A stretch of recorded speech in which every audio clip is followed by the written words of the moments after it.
నమస్తే అందరికి. నేను మీకు లాస్ట్ వీడియోలో basics of general entries explain చేశాను కదా. ఇప్పుడు నేను అన్ని ట్రాన్సాక్షన్స్ కవర్ అయ్యేలాగా ఒక ప్రాబ్లమ్ని రాశానండి. ఈ ప్రాబ్లం ఒక్కటి చేస్తే మీకు ఫస్ట్ ఇయర్లో ఉండే జనరల్ ఎంట్రీస్ అన్ని కవర్ అవుతాయి. ఈ యొక్క ప్రాబ్లం సాల్వ్ చేస్తే మీకు 2 మార్క్స్లో వస్తాయి కాబట్టి ఎనీ 5 ట్రాన్సాక్షన్స్ వస్తాయి. సో ఇందులో నుంచి ఏమన్నా 5 ట్రాన్సాక్షన్స్ రావచ్చు. సో మీరు ఈ ఎంట్రీస్ పర్ఫెక్ట్గా నేర్చుకుంటే చాలండి, ఇంకా కాన్సెప్ట్ అర్థం చేసుకుంటే చాలు. సో మనం ఇప్పుడు ప్రాబ్లం ఎలా చేయాలో చూద్దాము. ఫస్ట్ ఇలా ప్రొఫార్మా ఉంటుందండి. ప్రొఫార్మా ఏంటంటే ఫస్ట్ డేట్, పర్టిక్యులర్స్, ఎల్ఎఫ్ అంటే లెడ్జర్ ఫోలియో, తర్వాత డెబిట్, క్రెడిట్. డెబిట్లో రూపీస్, క్రెడిట్లో రూపీస్, పైన హెడ్డింగ్ ఏమో general entries in the books of. ఎవరైతే నేమ్ ఉందో అది క్వశ్చన్లో వాళ్ళది ఆఫ్ దగ్గర పక్కన వాళ్ళ నేమ్ రాయాలి. తర్వాత ఫర్ ది ఇయర్ ఎండింగ్, ఏం ఇయర్ ఉంది అక్కడ అని చెప్పి క్వశ్చన్లో చూసి ఇయర్ రాయాలి. ఇప్పుడు నేను శాంపుల్గా చేస్తున్నాను కాబట్టి నేమ్ ఇంకా ఇయర్ మెన్షన్ చేసుకోలేదు. మీకు ఎగ్జామ్లో వస్తే మాత్రం కంపల్సరీగా general entries in the books of అని చెప్పి ఎవరిదైనా నేమ్ ఉంటే నేమ్ రాయాలి, లేకపోతే ఏం నేమ్ మెన్షన్ చేసి లేకపోతే general entries in the books of అని చెప్పి ఇట్లా నార్మల్గా డాట్స్ పెట్టేసి ఫర్ ది ఇయర్ ఎండింగ్ అని చెప్పి డేట్ రాసేసేయండి, అయిపోతుంది. మనం ఈ ప్రాబ్లమ్ని 2 వేస్గా సాల్వ్ చేద్దాము. ఫస్ట్ మనం ఏం చేద్దామంటే రూల్స్ ఉన్నాయి కదా, రూల్స్తో సాల్వ్ చేద్దాము. రూల్స్తో ఒకసారి సాల్వ్ చేసినాక నేను మీకు ఆ టెక్నిక్ ఒకటి చెప్పాను కదండి. ఒకవేళ మీరు నా లాస్ట్ వీడియో చూడకపోయి ఉంటే మీకు ఇప్పుడు ఈ వీడియోలో అర్థం కాదు. సో లాస్ట్ వీడియో చూడండి, బేసిక్స్ ఆఫ్ జనరల్ ఎంట్రీస్ అని. ఆ వీడియో చూస్తే మీకు క్లియర్గా అర్థమవుతుంది. ఫస్ట్ మనం రూల్స్ యూజ్ చేసి చేద్దాం ప్రాబ్లమ్ని. ఆ తర్వాత నేను రూల్స్ యూజ్ చేయకుండా కూడా ఎలా సాల్వ్ చేయాలో చెప్తాను. సింపుల్గా కొన్ని టెక్నిక్స్ యూజ్ చేసి ఎలా చేయాలో చెప్తాను. ఫస్ట్ ఇక్కడ వాళ్ళు మనకి ఏమని మెన్షన్ చేశారు, జాన్. సో మనం డేట్ దగ్గర జాన్ అని రాసుకోవాలి. అంటే ఊకే అంటే ఎవ్రీ ఎంట్రీకి రాయాలి అట్లా ఏం లేదు. ఒకసారి జాన్ అని రాసేసుకుంటే సరిపోతుంది. ఇక్కడ 1 అని రాసుకుందాము. తర్వాత commenced business with cash. So వాళ్ళు ఇక్కడ ఏమని ఎంట్రీ ఇచ్చారు, commenced business with cash. So ఈ ఎంట్రీ పక్కగా వస్తుంది, కంపల్సరీగా ఫస్ట్ ఎంట్రీలోనే వస్తుంది. మళ్ళీ ఈ ఎంట్రీ అంటే మీ క్వశ్చన్ పేపర్ లో ఫస్ట్ ఎంట్రీ ఇదే ఉంటుంది, జనరల్ ఎంట్రీస్ లో కంపల్సరీగా వస్తుంది ఇది. సో ఇక్కడ మనకి ఏమొస్తుంది అంటే cash account debit to capital account. ఇది ఫిక్స్ ఎంట్రీ. అసలు ఈ ఎంట్రీలో ఏం చేంజెస్ ఉండదు. ఈ entry fixed entry. Commenced business with cash అన్నారు అనుకోండి, cash account debit to capital account. ఇందులో ఏం చేంజెస్ ఉండవు. ఫర్ సపోజ్ ఒకవేళ వాళ్ళు commenced business with stock, commenced business with ఇంకేదన్నా వేరేదేమన్నా చెక్ అట్లా ఏమైనా ఇచ్చారనుకోండి, ఓన్లీ ఈ ప్లేస్ లో మాత్రం స్టాక్ అకౌంట్ లేదంటే బ్యాంక్ అకౌంట్, చెక్ అని ఉంటే బ్యాంక్ అకౌంట్ అని వస్తుంది కాబట్టి బ్యాంక్ అకౌంట్ అట్లా చేంజెస్ రావచ్చు. కానీ 2 క్యాపిటల్ మాత్రం కన్ఫర్మ్ గా ఫిక్స్డ్ ఇట్లనే ఉంటది ఈ ఎంట్రీ. అసలు ఏం చేంజెస్ ఉండవు. ఎల్ఎఫ్ కాలం లో ఏం ఫిల్ చేయకూడదు. తర్వాత డెబిట్ లో ఎంత 1 lakh కదా, సో 1 lakh. మళ్ళీ క్రెడిట్ మీరు చూసుకోవాలి, పక్కన రాయకూడదు.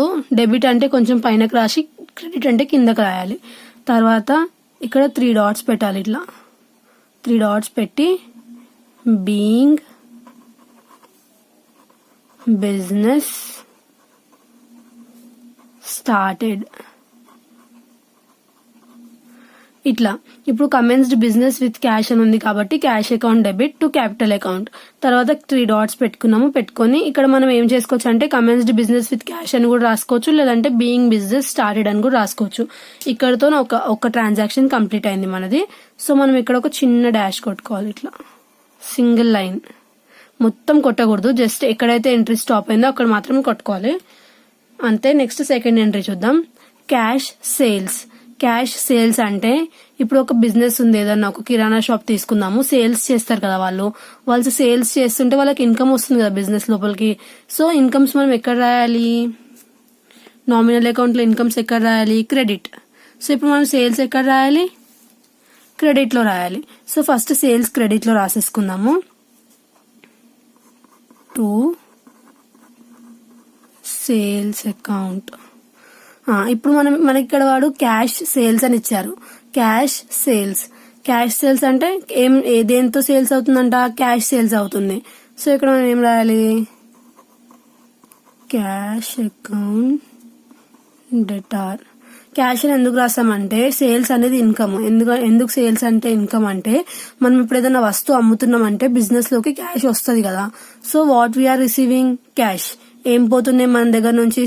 సేల్స్ అంటే ఏం లేదండి. ఇప్పుడు ఒకవేళ ఒక శారీ సేల్స్ బిజినెస్ చేస్తున్నారు అనుకోండి, ఏదైనా business sari sales business. So saris పోతున్నాయి, సో అవి సేల్స్. అవి పోవడం వల్ల మనం ఏం రిసీవ్ చేసుకుంటున్నాము? Cash.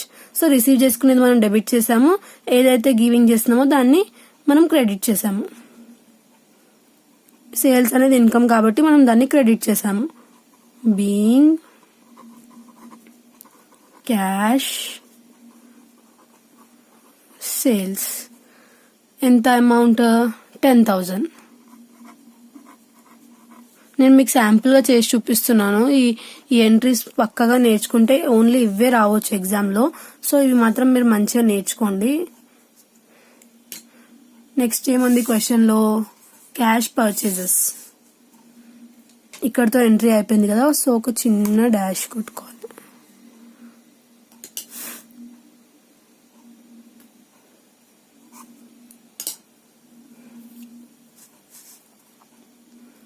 Third one cash purchases. Purchases అంటే ఇప్పుడు మీ బిజినెస్ వేరే వాళ్ళ దగ్గర నుంచి కొంటుంది. ఇప్పుడు దాకా చెప్పాను కదా ఎగ్జాంపుల్ శారీ బిజినెస్ అని. ఇక్కడనేమో మీరు శారీస్ వేరే వాళ్ళకి అమ్ముతున్నారు, సో మీకు క్యాష్ వస్తుంది. బట్ ఇక్కడ ఏంటిదంటే శారీ బిజినెస్ లో మీరు వేరే వెళ్ళి శారీస్ కొని తర్వాత వచ్చే బిజినెస్ చేయాలి కదా. సో మీరు పర్చేస్ చేస్తున్నారు. పర్చేస్ అంటే మీరు వెళ్ళి కొంటున్నారు, కొనడం ఎక్స్పెన్స్ కదా. సో ఇక్కడ పర్చేజెస్ రిసీవ్ చేసుకుంటున్నారు మీరు. ఏదైతే క్యాష్ ఉందో అది పోతుంది. సో ఇక్కడ వీళ్ళు క్యాష్ పర్చేస్ అన్నారు కాబట్టి, పర్చేస్ చేసుకుంటున్నారు. పర్చేస్ అంటే ఎక్స్పెన్స్, మనం వెళ్ళి కొంటున్నాం దాన్ని. సో ఎక్స్పెన్సెస్ ఏం చేయాలి? డెబిట్ చేయాలి.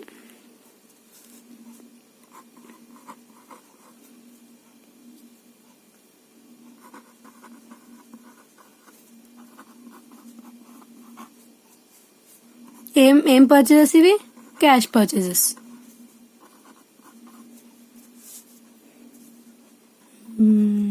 being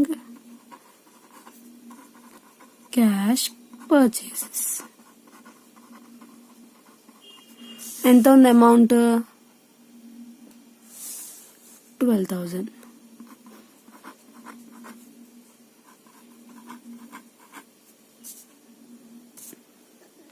సో ఇక్కడతో ఈ ఎంట్రీ అయింది. ఇక్కడ మనం ఒక లైన్ కొట్టుకోవాలి. నెక్స్ట్ ఏముంది? Machinery purchased. ఇప్పుడు మనకి ఇక్కడ క్యాష్ పర్చేజెస్ అని ఉంది.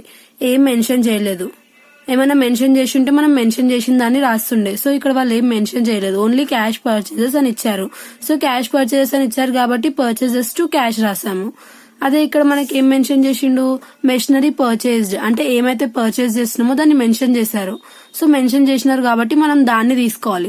ఈడ ఏం మెన్షన్ చేయలేదు, ఓన్లీ పర్చేజెస్ అని ఇచ్చారు. సో డైరెక్ట్ పర్చేజెస్ అని తీసుకున్నాము. ఇక్కడ వాడు డైరెక్ట్ ఎసెట్ ని మెన్షన్ చేశాడు. ఎసెట్ అంటే రియల్ అకౌంట్ కదా. సో ఇక్కడ మెషినరీ పర్చేజ్ చేస్తున్నారు మీరు. ఇప్పుడు శారీ బిజినెస్ లో ఇప్పుడు వేరే ఎగ్జాంపుల్ తీసుకుందాం, ఎందుకంటే మెషినరీ కాబట్టి. Machinery purchased. ఇప్పుడు ఒక ఆర్గనైజేషన్ ఉంది, అది మెషినరీని పర్చేజ్ చేస్తుంది. సో ఆ మెషినరీ ఆర్గనైజేషన్ లోపలికి వస్తుందా లేకపోతే పోతుందా?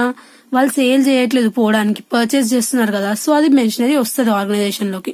సో ఎసెట్ లో ఏదైతే మెషినరీ అంటే ఏదైతే మన ఆర్గనైజేషన్ లోకి వస్తుందో అది ఎక్కడ రాయాలో చూసుకోవాలి. సో ఎసెట్స్ అంటే రియల్ అకౌంట్ కదా, ఇప్పుడు మన దగ్గరికి వస్తుంది. సో కమ్స్ ఇన్ కదా, కమ్స్ ఇన్ ఎక్కడ రాయాలి? డెబిట్ లో రాయాలి. సో ఇప్పుడు మనం రూల్ యూజ్ చేసి చేస్తున్నాం. ఇది మెషినరీ పర్చేజ్డ్ కాబట్టి ఏం చేయాలి? డెబిట్ చేయాలి. Machinery account debit to machinery purchased అని అన్నాడు. క్యాష్ తో పర్చేజ్ చేసిరా, క్రెడిట్ పర్చేజ్ చేసిరా, ఏం మెన్షన్ చేయలేదు. ఎప్పుడైతే ఇట్లా సైలెంట్ గా ఉంటుందో ఎంట్రీ, మనం ఏం చేయాలంటే దాన్ని క్యాష్ తోనే కొన్నారని అనుకోవాలి. టు క్యాష్ అకౌంట్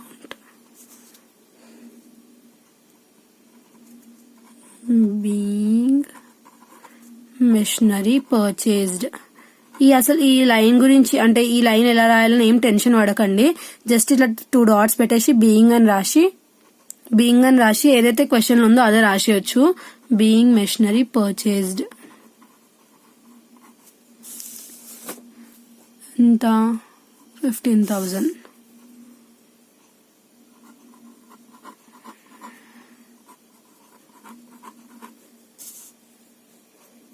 ఇక్కడతో ఈ ఎంట్రీ అయిపోయింది.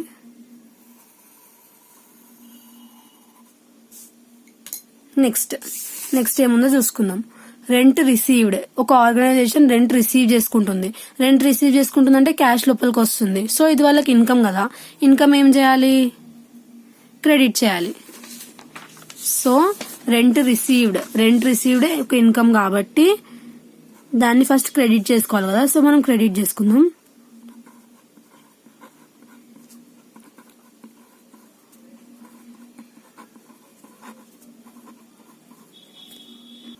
క్రెడిట్ చేసుకున్నాము రెంట్ రిసీవ్డ్ అకౌంట్ ని. ఇప్పుడు వాడు ఏమన్నాడు? రెంట్ రిసీవ్డ్ అని అన్నారు. సో రెంట్ రిసీవ్డ్ అంటే మనం రెంట్ ఎట్లా రిసీవ్ చేసుకుంటాము? ఎంట్రీ సైలెంట్ ఇచ్చారు, అంటే ట్రాన్సాక్షన్ సైలెంట్ గా ఇచ్చిండు. అందులో ఏం మెన్షన్ చేయలేదు క్యాష్ ద్వారా రిసీవ్ చేసుకున్నారా, చెక్ ద్వారా రిసీవ్ చేసుకున్నారా అని. నేనేం చెప్పాను? ఒకవేళ ట్రాన్సాక్షన్ సైలెంట్ ఉంటే మనం ఏమని థింక్ చేయాలి? అది క్యాషే వచ్చిందని అనుకోవాలి. So cash account debit. ఎంత అమౌంట్? Rent received 5,000.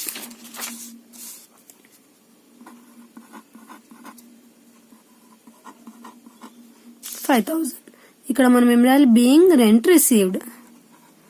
చాలా సింపుల్ గా చేసుకోవచ్చు, ఏం వరీ అవ్వకండి. నేను ఇప్పుడు అదేంటిది రూల్స్ యూజ్ చేసి చెప్తున్నాను. తర్వాత ఈ మొత్తం అయిపోయినాక రూల్స్ యూజ్ చేయకుండా ఎట్లయితే సింపుల్ టెక్నిక్ యూజ్ చేసి రాయొచ్చు చెప్తాను, ఏం వరీ అవ్వకండి, అది కూడా ఈజీగా అయిపోతుంది. 5th వన్ కూడా అయిపోయింది. Next 6th one, rent paid. Organisation rent pay చేస్తుంది అంటే మనీ పోతున్నాయి కాబట్టి ఇప్పుడు రెంట్ రిసీవ్ చేసుకుంటేమో ఆర్గనైజేషన్ లోకి వస్తుంది. రెంట్ పే చేస్తున్నారు అంటే ఆర్గనైజేషన్ పే చేస్తుంది రెంట్. రెంట్ పే చేయడం ఏంటిది? ఎక్స్పెన్స్ ఏం చేస్తాం? నామినల్ అకౌంట్ లో డెబిట్ చేస్తాం. సో ఫస్ట్ నామినల్ అకౌంట్ లో ఎక్స్పెన్స్ ని డెబిట్ చేస్తాం కాబట్టి ఫస్ట్ డెబిట్ చేసేద్దాం. Rent paid account debit to rent paid అన్నారు. క్యాష్ అని ఇవ్వలేదు, బ్యాంక్ అని ఇవ్వలేదు, ఏమి ఇవ్వలేదు. సో ట్రాన్సాక్షన్ సైలెంట్ ఉంది, ఈ ఎంట్రీ సైలెంట్ ఉంది. సైలెంట్ ఉంటే మనం ఏమని థింక్ చేయాలి? క్యాషే వచ్చింది అనుకోవాలి. సో క్యాష్ అనే అనుకోవాలి. To cash account being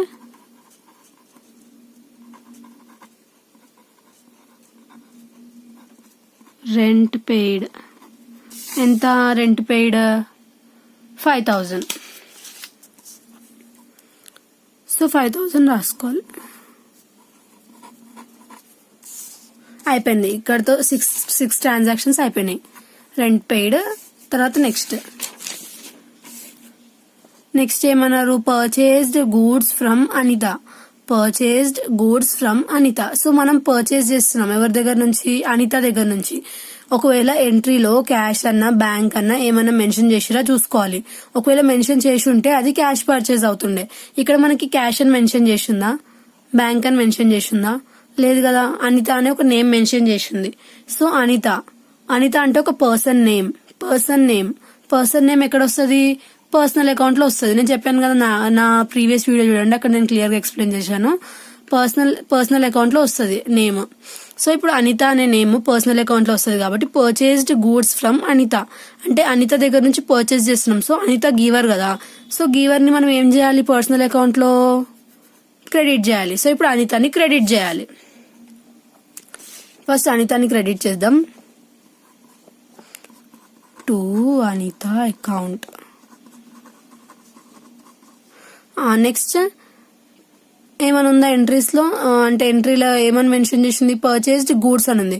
goods అని రాయకూడదు. ఇక్కడ ఏముంది? పర్చేజ్ అని ఉంది. So purchases account.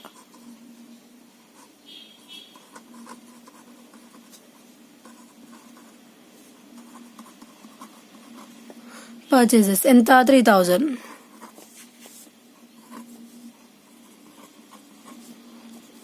ఇప్పుడు ఇది ఇక్కడ క్యాష్ మెన్షన్ చేసి లేకుండే, ఇంకా బ్యాంక్ అని కూడా మెన్షన్ చేసి లేకుండే. పర్సన్ నేమ్ ఉంది కదా, పర్సన్ నేమ్ అని ఉంటే ఇప్పుడు ఇది ఏమవుతుంది? బీయింగ్ క్రెడిట్ పర్చేస్ అంటే అప్పు తీసుకొని కొన్నాం అనిత దగ్గర మనం.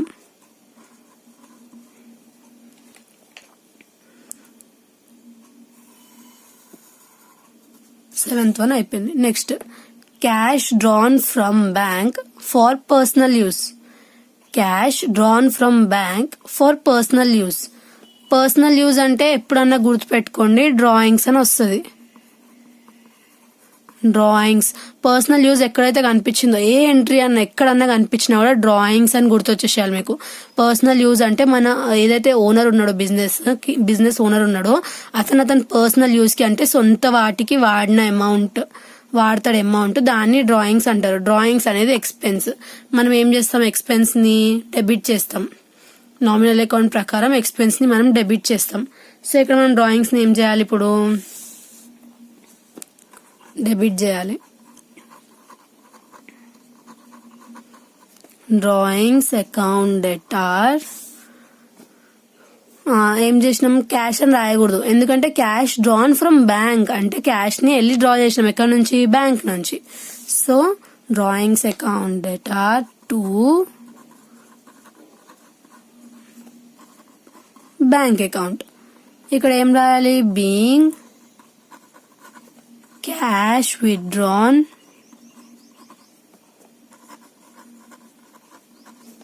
from bank for personal use.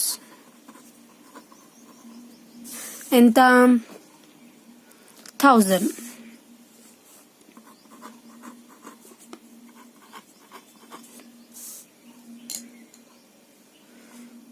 ఇక్కడతో ఈ ట్రాన్సాక్షన్ అయిపోయింది కాబట్టి ఇక్కడ ఒక లైన్ కొట్టుకోవాలి.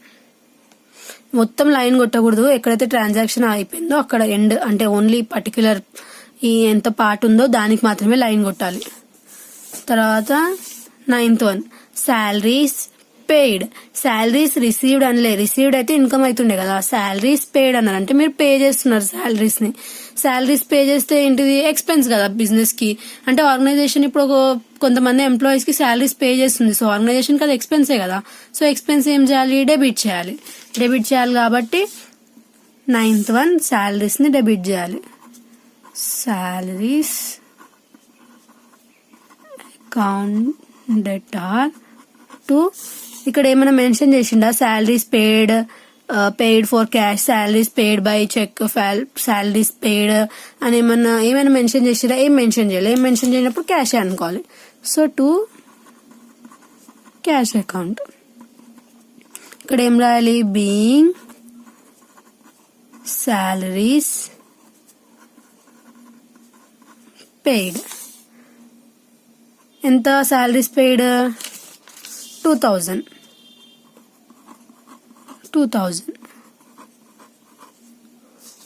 ఇక్కడతో ఎంట్రీ అయింది కదా, సో మనం దీనికి ఇట్లా లైన్ కొట్టుకోవాలి.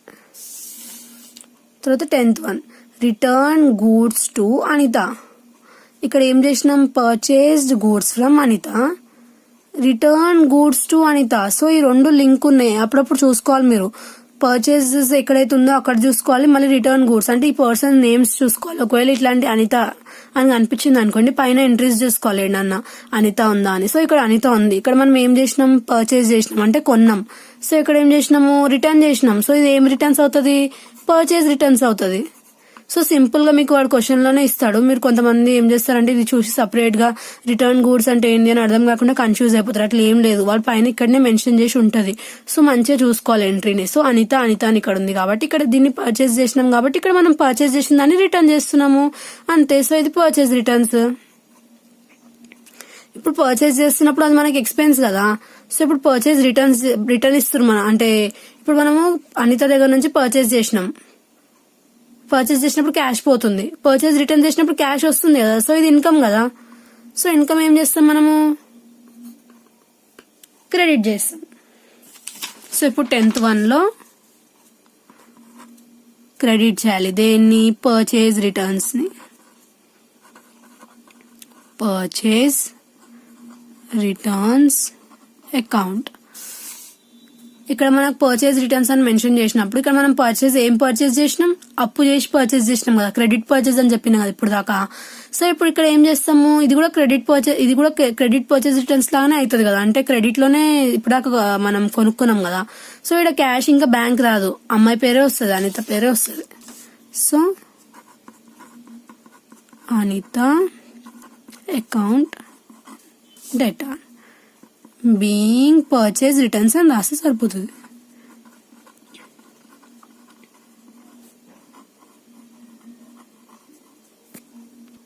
ఎంత పర్చేజ్ రిటర్న్స్ 3000 అని రాసుకోవాలి.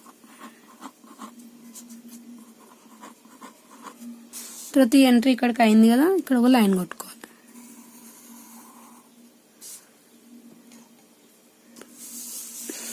Next withdraw cash for personal use. Withdraw cash for personal use ఇక్కడ ఏంది, ఇప్పుడు నాకు చెప్పాను కదా పర్సనల్ యూజ్ అని వస్తే ఏం గుర్తు రావాలి మనకి, డ్రాయింగ్స్ గుర్తు రావాలి. Yes correct. 11th డ్రాయింగ్స్ ఎక్కడ వస్తాయి అని చెప్పిన, డ్రాయింగ్స్ ఎక్స్పెన్స్ కాబట్టి నామినల్ అకౌంట్ ప్రకారం డ్రాయింగ్స్ డెబిట్ అవుతాయి. So drawings account debtor. ఇక్కడ పైన ఇప్పుడు దాకా ఏమైంది, క్యాష్ డ్రాన్ ఫ్రమ్ బ్యాంక్, దేనికి పర్సనల్ యూస్. ఇక్కడ direct withdraw cash for personal use. Withdraw cash for personal use, withdraw చేసిరు క్యాష్ ని. విత్డ్రా అంటే ఎక్కడ నుంచి చేసి ఉంటారు, బ్యాంక్ నుంచి చేసి ఉంటారు. సో పైన ఇచ్చిన ఎంట్రీ ఇచ్చిన ఎంట్రీ సేమే, కానీ మీరు కొంతమంది ఏం చేస్తారంటే కన్ఫ్యూజ్ అవుతారు. సో నేను ఈ ఎంట్రీ ఇక్కడ కొంచెం చేంజ్ చేసినట్టు చేసి రాసినాను. సో రెండింటికి సేమే వస్తుంది ఎంట్రీ, ఎందుకంటే విత్డ్రా అన్నా కూడా క్యాష్ డ్రా అన్నా కూడా మనం బ్యాంక్ నుంచే తీసుకుంటాం కదా. సో ఇక్కడ కూడా బ్యాంకే వస్తుంది. To bank account. ఇక్కడ ఏముందో క్వశ్చన్ లో ఎంట్రీ అది రాయాలి. ఎంత amount 2000.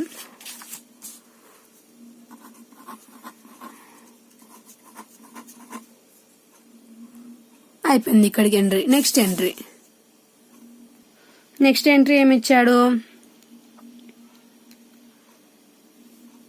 Sold goods to Rama.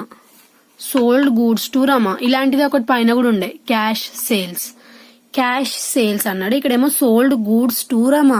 Sold goods to Rama అంటే ఏంటి, రమాకి మనం గూడ్స్ సేల్ చేస్తున్నాం. సో ఇక్కడ సేలే చేస్తున్నాము, బట్ ఇక్కడ ఏంటంటే క్రెడిట్ సేల్స్. ఇవి క్రెడిట్ సేల్స్ ఎందుకంటే ఇక్కడ ఎంట్రీలో క్యాష్ ఇంకా బ్యాంక్ మెన్షన్ లేదు, ఓన్లీ పేరు మెన్షన్ ఉంది. పేరు ఎప్పుడైతే మెన్షన్ ఉంటుందో అది క్రెడిట్ సేల్స్. ఒకవేళ పర్చేజెస్ దగ్గర కూడా పేరు మెన్షన్ ఉంటే అది credit purchases.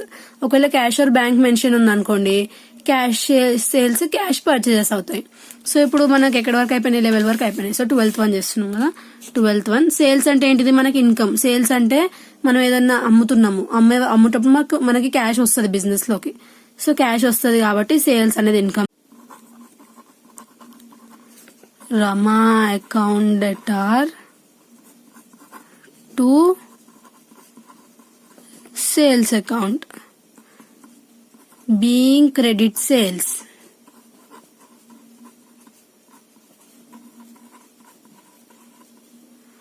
Being credit sales ఎంత, 4000.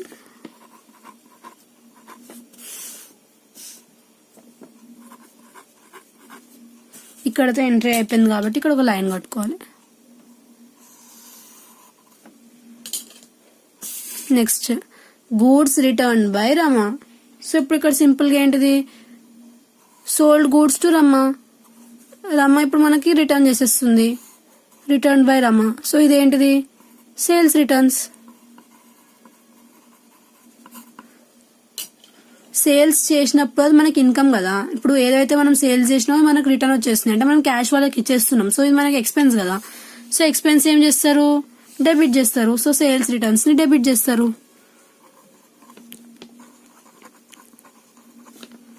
సేల్స్ రిటర్న్స్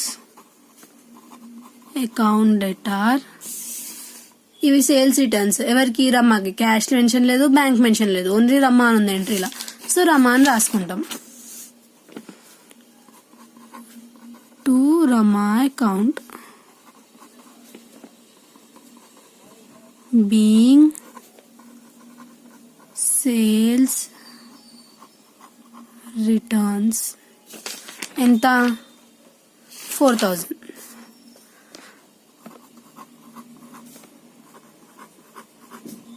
ఇక్కడికి ఎంట్రీ అయిపోయింది కాబట్టి ఒక లైన్ కొట్టుకోవాలి. Next paid into bank. Paid into bank అంటే ఏంటి? ఒక ఆర్గనైజేషన్ అంటే ఒక ఆర్టిఫిషియల్ పర్సన్. బ్యాంక్ అన్నా, ఇన్స్టిట్యూషన్స్ అన్నా, కాలేజెస్ అన్నా, స్కూల్స్ అన్నా, ఏవన్నా కూడా ఒక artificial persons. Paid into bank. Bank ఏం చేసుకుంటుంది? రిసీవ్ చేసుకుంటుంది. ఇప్పుడు నువ్వు వెళ్ళి బ్యాంక్ లో పే చేస్తున్నావు, సో బ్యాంక్ రిసీవర్ కదా. సో ఆర్టిఫిషియల్ పర్సన్స్ అనేది పర్సనల్ అకౌంట్ లో వస్తుంది కాబట్టి receiver, bank receiver. So bank name చేయాలి, డెబిట్ చేయాలి. బ్యాంక్ నేమ్ చేయాలి, డెబిట్ చేయాలి. Bank account debtor to bank లో ఏం పే చేస్తాం? క్యాష్ పే చేస్తాం. Being paid into bank. ఎంత పే చేస్తున్నాం? 2000.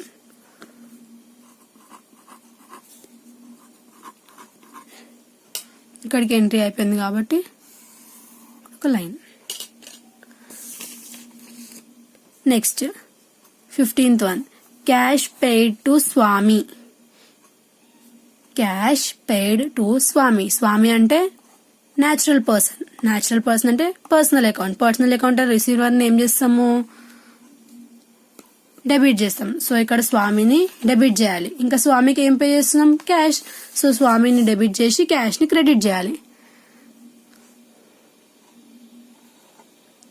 స్వామి account debtor to cash account.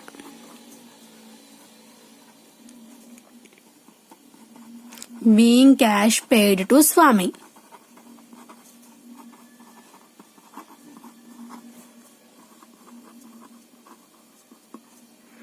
ఎంత పే చేసినాం స్వామికి? 1000.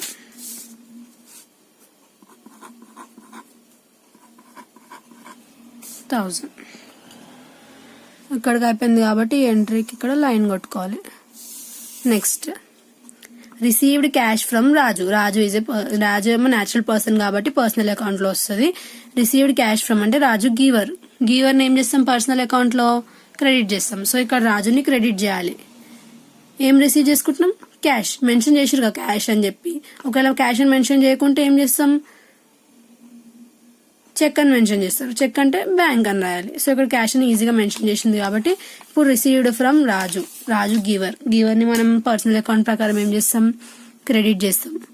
ఏం రిసీవ్ చేసుకుంటున్నాం? Cash. Cash account debtor to ఏం name? Raju.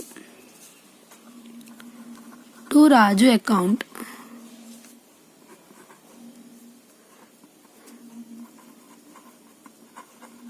being cash received from Raju.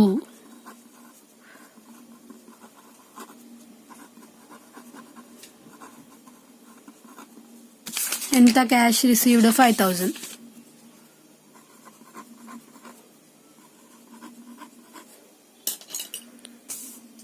ఇది ఎంట్రీ ఇక్కడికి అయిపోయింది కాబట్టి ఇక్కడ ఒక లైన్ కొట్టుకోవాలి. Machinery purchased by cheque. Purchased ఇక్కడ మనకి ఏమేమి కనిపిస్తున్నాయి? 3 కనిపిస్తున్నాయి. Machinery, purchase, cheque. పర్చేజెస్ రాసుకుందామా అంటే వాడు ఎసెట్ నేమ్ మెన్షన్ చేసిండు. సో పర్చేజెస్ రాయకూడదు. సో మెషినరీ అని రాసుకోవాలి. మెషినరీ అంటే అసెట్. మెషినరీ పర్చేస్డ్ అంటే కొంటున్నాం. సో కొంటున్నాం కాబట్టి ఆర్గనైజేషన్ లోకి వస్తుంది. సో కమ్స్ ఇన్ అయితే ఏం చేస్తాం? రియల్ అకౌంట్ లో ఎందుకు చూస్తున్నాం అంటే ఎసెట్స్. మెషినరీ అనేది ఒక ఎసెట్ కాబట్టి దాన్ని మనం రియల్ అకౌంట్ లో చూస్తున్నాం. రియల్ అకౌంట్ ప్రకారం మనం ఇక్కడ పర్చేస్ చేస్తున్నాం కదా. పర్చేస్ అంటే వస్తుంది ఆర్గనైజేషన్ లోకి, అంటే కొంటున్నాం కాబట్టి ఆర్గనైజేషన్ లోపలికి వస్తుంది కాబట్టి కమ్స్ ఇన్ ఏం చేస్తాం? దాన్ని డెబిట్ చేస్తాం. సో ఇక్కడ మెషినరీని డెబిట్ చేయాలి.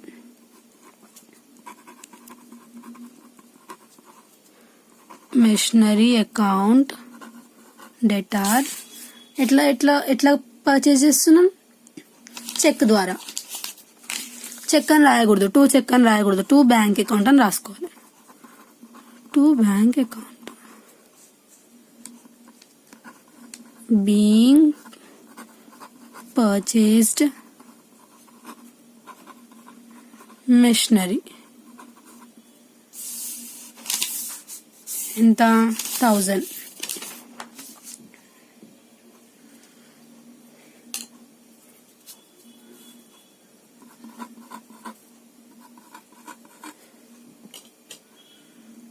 ఇక్కడ ట్రాన్సాక్షన్ అయిపోయింది. సో లైన్ కొట్టాలి. Last entry paid for postage, అంటే ఆర్గనైజేషన్ పోస్టేజ్కి మనీ పే చేస్తుంది. ఒకవేళ రిసీవ్ చేసుకుంటే అది మనకి ఇన్కమ్ కదా, కానీ పే చేస్తున్నాం, సో ఎక్స్పెన్స్ కాబట్టి నామినల్ అకౌంట్ ప్రకారం దాన్ని డెబిట్ చేయాలి. సో పోస్టేజ్ని డెబిట్ చేయాలి. పోస్టేజ్ అకౌంట్ డెటార్ ఎట్లా పే చేస్తున్నాం మనం, వాడు ఏం మెన్షన్ చేయలేదు. ఏం మెన్షన్ చేయకపోతే క్యాష్ అనే అనుకోవాలి. To cash account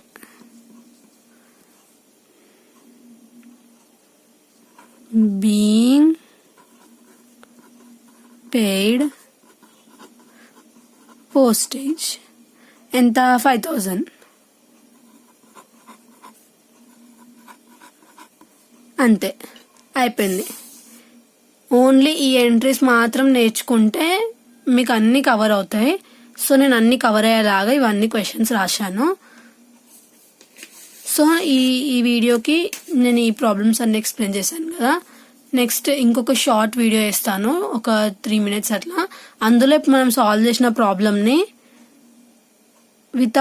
without using any rules మనం ఎట్లా సాల్వ్ చేసినామో చూద్దాం. ఓకేనా? Thank you.